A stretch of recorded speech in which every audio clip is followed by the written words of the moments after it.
Our next guest is going to be Marc Benioff, the founder and CEO of Salesforce.com. Welcome, Marc. Oh, it's great to be with you, Gerhard, and it's always great to see you. How are you doing today? I'm doing terrific, and I assume you in Hawaii right now, Oh, I'm in my office. or in your office in San Francisco. I'm in my office in Hawaii. Oh, of course. And who is that gentleman over your left shoulder?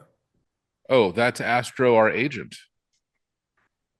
And what kind of conversations do you have with Astra?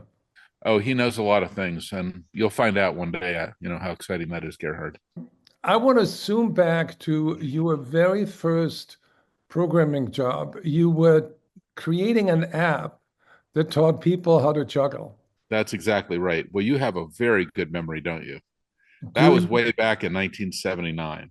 Right. And how long did it take you to create that app? Oh, gee, I don't know. That was, I, how long did it take me?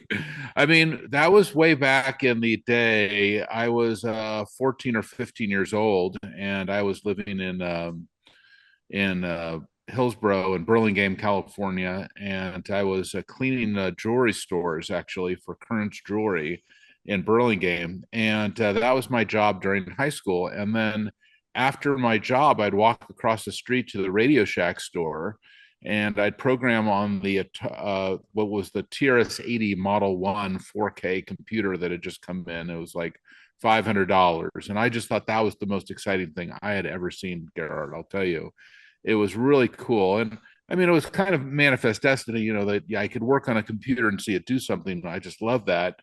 But nobody really understood how it worked. Certainly nobody in the store knew how it worked. There was no classes you could take. There was barely books you could even buy on software or how to write the software. So and I was a young kid. So I saved up my money and I ended up buying this computer and bringing it home. And you're right. I ended up writing my first software product, which was how to juggle. And I sold it, which was amazing. Somehow I found a company to buy it, which was a company called C-Load in Goleta, California. And they bought it for $75. And that was the first piece of software that I sold. Now, do you know what C-Load means, Gerhard? No. Okay. So that C load, that Oh, was insert a cassette, right? that was cassette Yeah. load. So we would load the software with cassettes. And so we had a little cassette player there, just like a little tape player, and we'd be able to record and store the software. And they had a magazine like Selling Power, but it was on C-Load, was on a cassette called C-Load. And every month you'd get, 10 or 15 pieces of software that they bought on their magazine, and they were one of the first publishing companies, and you'd really anticipate and be really excited every month to get their cassette. And so they bought my software. I was very excited, and I was very much in business. And then finally, when I was able to afford a car, which was maybe 6 months later, I was able to drive to another company in Gilroy, which was a pretty far drive for me. And I became a real programmer. And so when I was 16, and I've been working on software ever since. It is amazing. And I want to transition to AI in a second, but you taught me the concept of a beginner's mind, and you talk about the beginner's mind all the time. And I thought, I'm going to experiment now, and I'm going to channel Marc Benioff. So I went to Lovable, which is an app, and that app creates app software. And I put in the command, can you create an app that teaches people how to juggle? And guess how long it took? I really have no idea, but I bet it wasn't very long. 2 minutes. Wow, isn't that great? Amazing.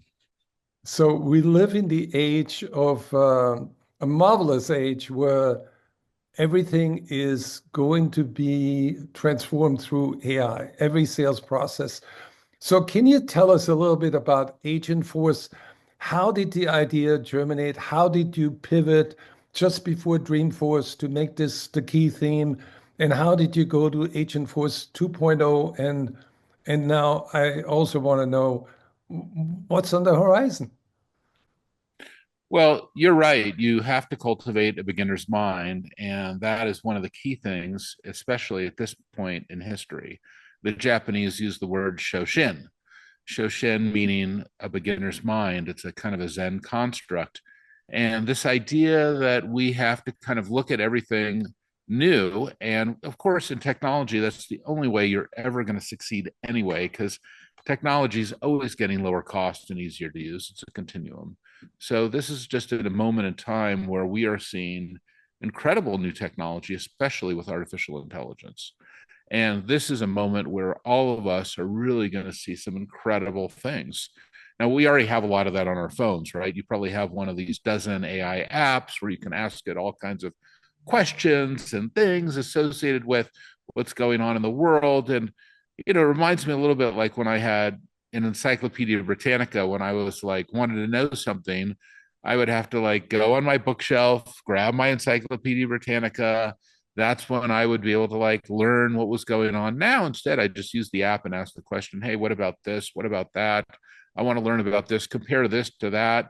Give me, explain this to me. It's incredible. And I use these AI apps instead of using, how search, the kind of the traditional search box. So it's really created a new paradigm in only a few years for all of us. And the other thing that's really cool about this AI is that the AI that was the top of the game maybe 6 months ago is not the top of the game now. So it's kind of a horse race, and Yeah. they're all kind of trying to compete with each other, and yet all of it's in open source. So if you want to build your own AI, you can grab it off the open source and make it happen. Well, all of this is creating something amazing, which is going to be a revolution in digital labor. And this digital labor revolution means that what we had to, have human labor to get things done, especially in companies like what you mentioned, salespeople or service people or marketing people, on and on and on, to have a company, to build a company, to create a company, to execute a company. Yes, you're going to have human beings because we're, the source of a lot of these ideas and inspiration and creativity, but also we're going to be augmented with agents. And we see it already at Salesforce. And I've got some great story, but this idea that these agents are very much digital labor and soon robots, also an extension of digital labor, that this idea that humans with agents are creating customer success together. Tell me a little bit about that initial, in preparation for Dreamforce, you were on a different track. And then at what point did you realize that Agentforce has to be front and center? Well, the cool thing is that now, when we've kind of introduced this concept of, all right, we're all going to move into this new world of digital labor. This is, what software, Gerhard, what's been exciting about software is that it's been it's a multi-$100 billion TAM, let's say. That's why, Salesforce has said we're going to do about $38 billion in revenue this year. So that's very cool because we're operating within a TAM that's hundreds of billions of dollars for enterprise software. Right. But there's something big going on, which is that when you think about this digital labor TAM is, total addressable market. This is much bigger than enterprise software. This It's is like much what? bigger than just managing and sharing information for customers. This is the biggest, most exciting market really in the history of business. This is the idea of this digital labor market. So, as an example, at Salesforce, we have about 9,000 people dedicated to doing customer support. And that's not an unusual thing. We have about 75,000 people in the company. And so we built a site called help.salesforce.com. Now Yeah. that site is connected with our Service Cloud product. Very, it's a critical part of our infrastructure, Mhm. our data cloud. And then we built an agentic layer on top of that, AI agents. And that agentic layer, well, what's interesting about that is it is really productive. So what was maybe thousands of customers or tens of thousands of customers or hundreds of thousands of customers who had to go to support before.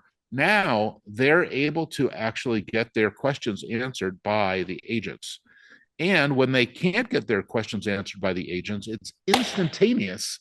They're able to then go right to a human who has all of the information on the screen summarized for them by the agent saying, hey, I got stuck here. I don't know what to do. I'm an AI agent. I can only go this far, but I did this.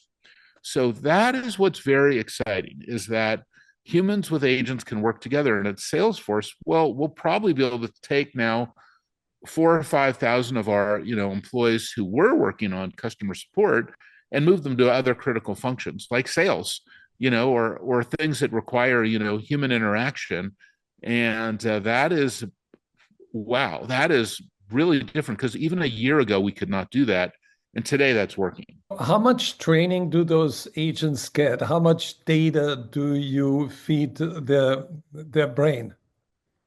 Well, the real exciting thing is that we took our Customer 360 product line, which is our sales product, our service product, our marketing product, even products like Slack, Tableau, which is our analytics capabilities, our commerce offering, our platform, all of our apps, and we rewrote them into a common core. And this common core is kind of a unified application offering. And we are continuing to enhance and grow that and extend it. And it's very, it's very exciting for us to kind of have this, fresh code base with the applications. But then we extended it one more level up with the data cloud. And that data cloud then kind of takes all the data up out of the apps and brings it together into a unified place to keep all the data. But that data cloud does one other thing. It federates. It does zero copy to every other piece of data in your enterprise. So if you're using Databricks, or you're using BigQuery, or using Snowflake, or you're using Redshift, or whatever you're using, IBM mainframes, whatever you're using, we're going to go out and connect to that and then start to bring that into the data. So you have your applications where the humans are, right? Then you have the data, and then you have the agentic layer. And that agentic layer combined with the data cloud, combined with the apps, it's really about apps, data, and AI agents together that create this incredible new capability.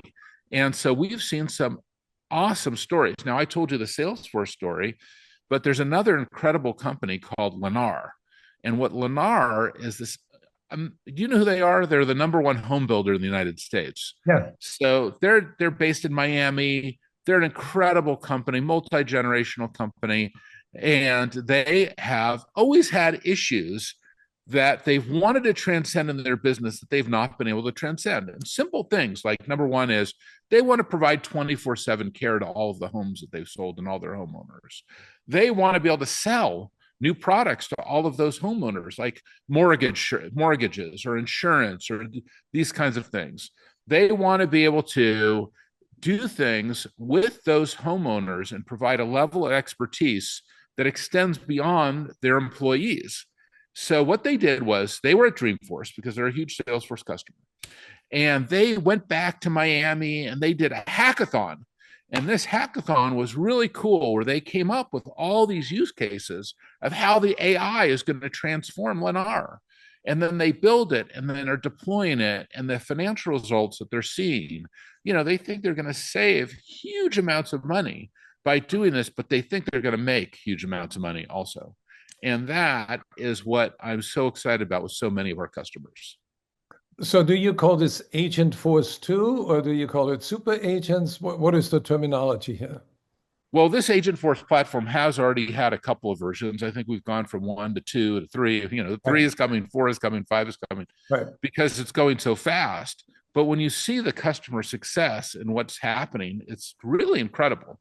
I mean, another really great story is Singapore Airlines. I mean, everybody knows Singapore Airlines. It's you're amazing how you fly and all of this. They do this incredible level of customer service, and they're known for their service, everything from the time you buy your ticket to the time you're on the plane, how they treat their customers. Everybody knows it's one of the best airlines in the world. And so they were at Dreamforce as well, and they got the vision that they could take Agentforce and improve their customer service to even another level, which is kind of hard to imagine because they are so great at what they do. And yeah, they are deploying customer service. And what was cool is it was led by their CEO Go, who, he really got the vision. And he's an incredible person that really had a great conversation with him about his vision for this, that he was going to be able to extend his airline with digital labor. Of course, he's going to still have his pilots. He still has flight attendants. He still has people at the counters. He's still welcoming you at the airport.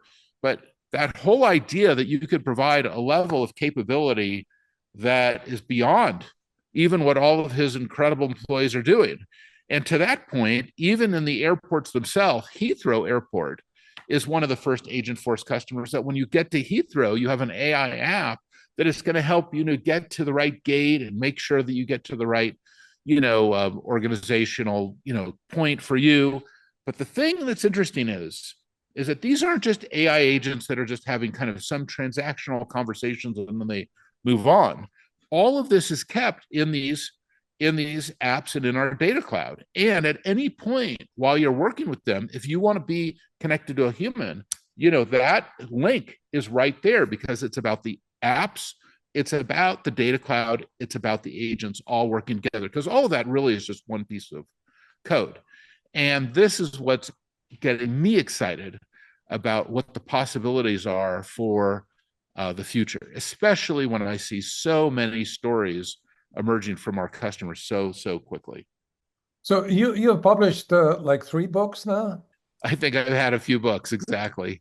Could you technically put all those books into an agent brain and have people have a conversation with your agent and answer questions about the books?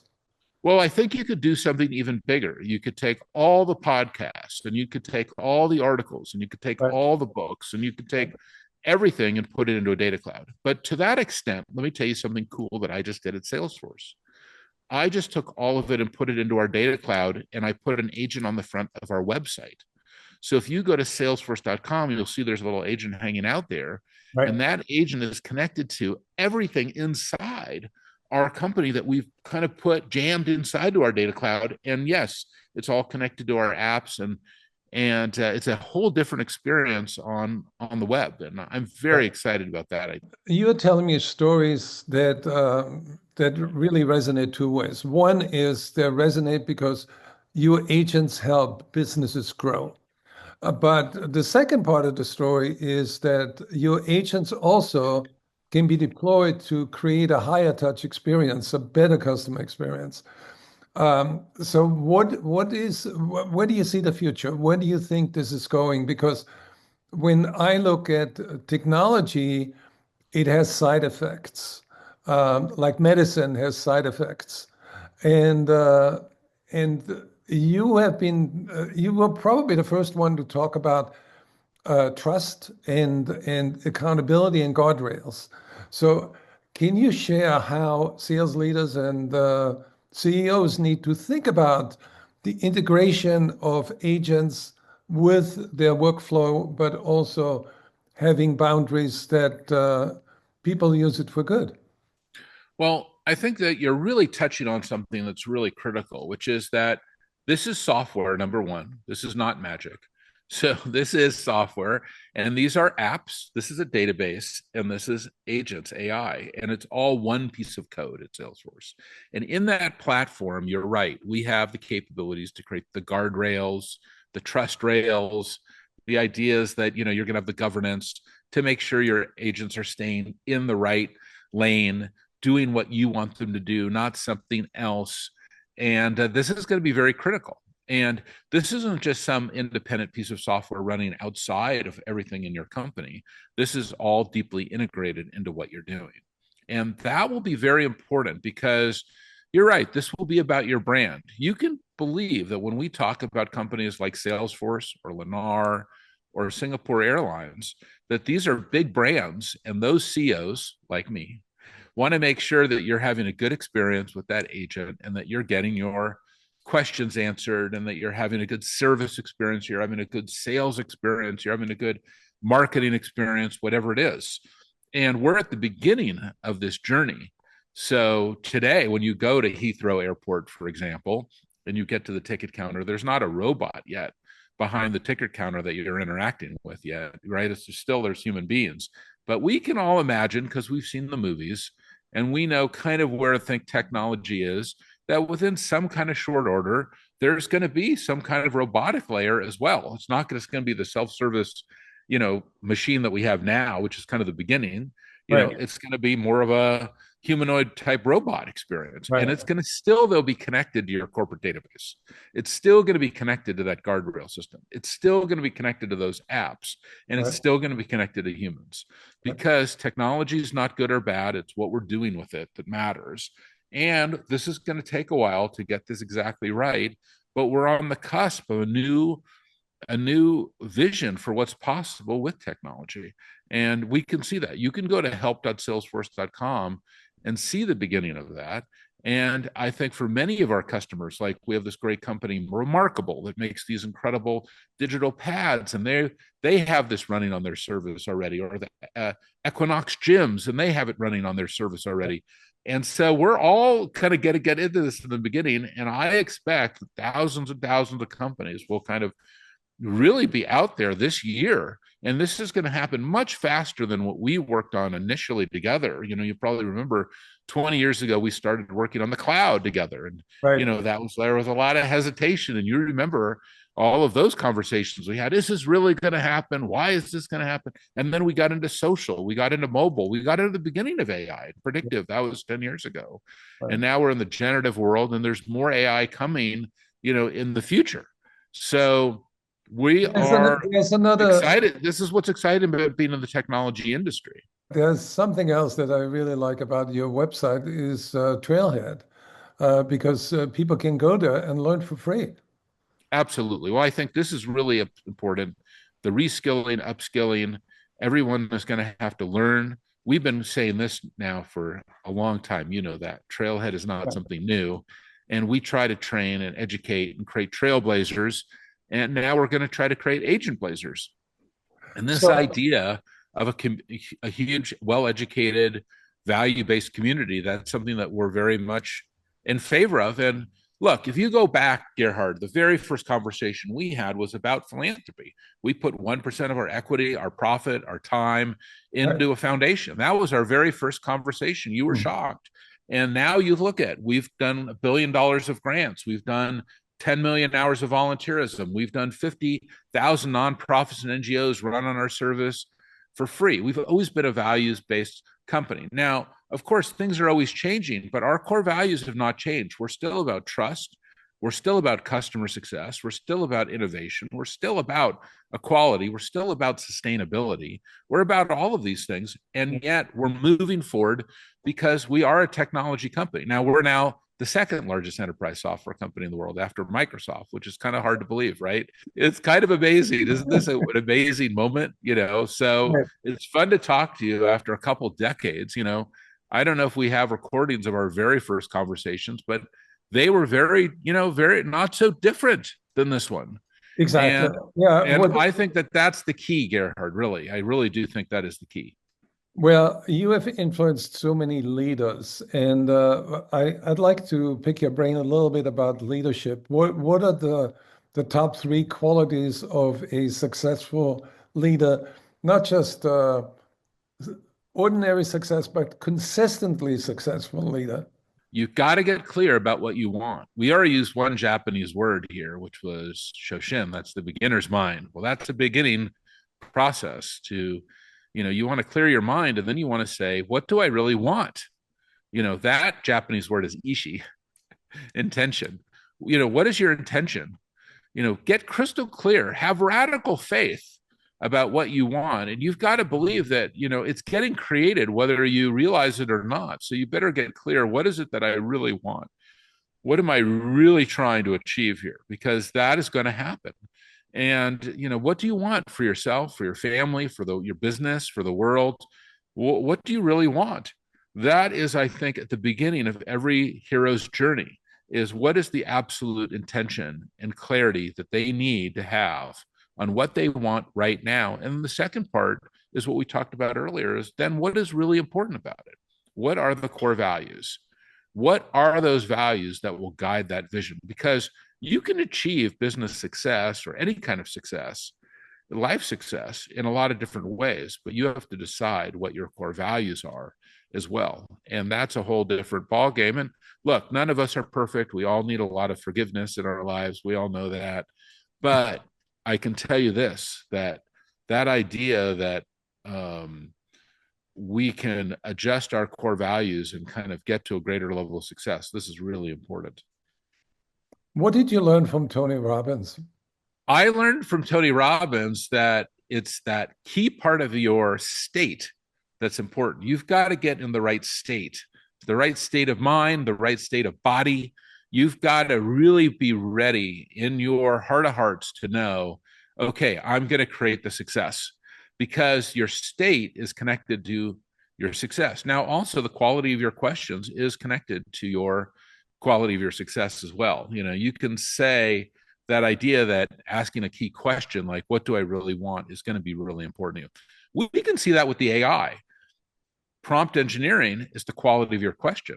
You don't put in the right question in the AI, you don't get the right answer out. And that's how life is as well. That's what Werner Heisenberg said. Nature does not reveal its secrets. It only responds to our method of questioning. That is very much deep down at a level of quantum physics that's beyond my expertise, Gerhard.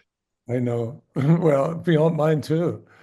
I Uh, will not have a nod to my cousin Paul Benioff, who was at Caltech, who was, I think, probably one of the foremost thinkers on quantum computers, and really came up with the initial concept of a quantum computer. That idea that that the state is very important, and we're seeing so many breakthroughs right now in quantum. It's incredible. This is definitely going to be one of the next big areas that we're going to see really start to achieve, and your question will be answered.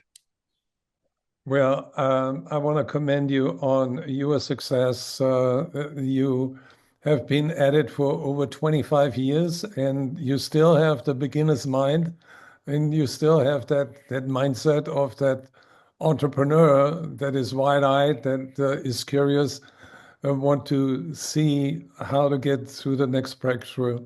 And Well, you, Gerhard, we are going to be together for this digital labor revolution, just like we were together for the cloud revolution and so many right, other revolutions. And I'll tell you that this digital labor revolution is going to be the biggest, most exciting revolution any of us have ever seen. and I recommend anybody who is listening to us now, head over to salesforce.com, check out Trailhead, but also check out the other website. What was it? EFD Help.salesforce.com or Agentforce. agent. Absolutely. Or just contact me directly on Twitter, and I'll be happy to help you. Thank you so much, Marc. Great to see you. Bye, Gerhard. Bye. Bye bye now. Aloha. Aloha.